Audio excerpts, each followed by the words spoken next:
Fala pessoal, passando aqui rapidinho para trazer mais uma reflexão do livro de Provérbios. E o texto que saltou à minha mente, aos meus olhos aqui no dia de hoje foi esse aqui. Provérbios, capítulo 11, versículo 24 até o 26 diz: Há quem dê liberalmente e se torna mais rico, outros retêm mais do que é justo e acabam na pobreza. 25 diz: Quem é generoso prosperará, e quem dá alívio aos outros, alívio receberá. Ao que retém o trigo, o povo o amaldiçoa, mas a bênção haverá sobre a cabeça do que o vende. Cara, tenho certeza que Deus quer liberar uma porção sobre você. Ele quer te confiar alguma coisa. Na verdade, a Bíblia ela fala que Deus é quem dá a capacidade do ser humano trabalhar e prosperar. E eu quero dizer nesse vídeo para você parar de ser egoísta, cara. Para de ser egoísta, porque a matemática do reino ela é um pouco diferente. A lógica com Jesus, a lógica com a Bíblia sempre é diferente. E a gente trabalha dividindo para multiplicar.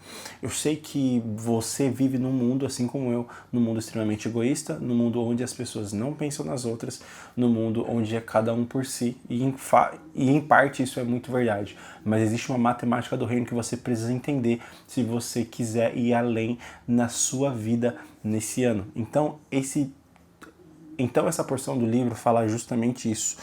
Existe um paradoxo bíblico que dar é igual a enriquecer e reter injustamente é empobrecer. O que o texto está chamando a atenção aqui é justamente para a avareza, quando você retém além do que é necessário para você e você estando em condições, você não ajuda o próximo. E aqui eu não estou falando nem de dar dízimo para a igreja, eu não estou falando nem de ofertar na igreja e tudo mais, estou falando de ajudar o próximo realmente.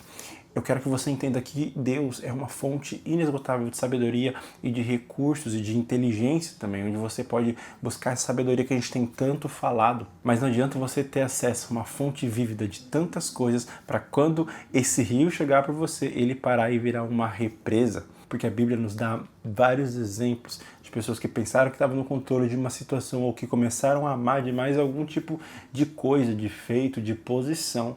E Deus, em certo momento, colocou isso à prova. Se você ama muito o seu dinheiro, se você ama muito, às vezes, alguma coisa que é o seu bem material, e você faz disso um Deus na sua vida, muito provavelmente você vai passar por algum tipo de provação para que o Senhor faça entender que Ele tem que ser o número 1 na sua vida.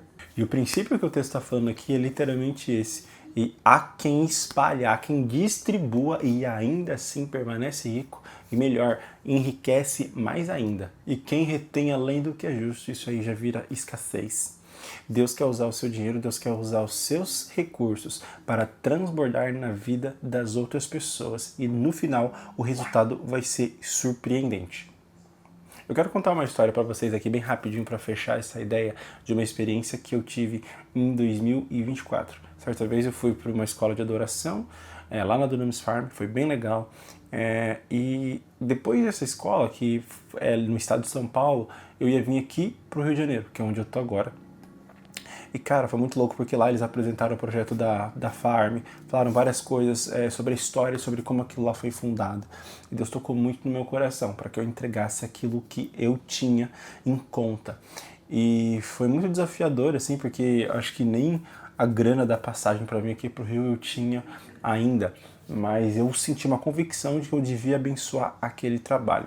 E para fazer uma história longa, curta, eu fiquei naquela dualidade ali, será que eu entrego? Será que eu não entrego? Será que eu oferto ou não oferto? E isso aqui é uma experiência pessoal, tá, gente? Isso aqui não é doutrina nem nada do tipo. Mas naquele dia, eu ofertei o restante do valor que eu tinha na minha conta. E eu vim para o Rio de Janeiro, deu tudo certo. E quando eu cheguei aqui, na hora de receber meu pagamento de alguns trabalhos que eu tinha feito, a pessoa que iria me pagar, ela sentiu no coração de dar, tipo assim, meio que o dobro pelo que eu tinha trabalhado. Eu não estou propriamente dizendo que uma coisa está ligada direta na outra, mas quando eu vi essa situação acontecer, eu só pude relacionar isso ao fato de que Deus honra aqueles que também ofertam. Então que você possa levar isso como exemplo para você também ser próspero, você precisa ser generoso. Seja mais generoso na sua vida e eu tenho certeza que Deus vai continuar te abençoando ainda mais. Afinal de contas, na parábola dos talentos, ele deixa uma quantidade X de talentos com algumas pessoas e uma pessoa enterra, o último servo enterra o talento com medo de colocar no banco, com medo de negociar, com medo de perder aquilo. Se Deus te entregou alguma coisa, é porque Ele quer que você faça alguma coisa com essa coisa que Ele te entregou. Pega esse código e a gente se vê no próximo capítulo da nossa jornada de 31 dias de sabedoria com o livro de Provérbios. Tamo junto e até mais.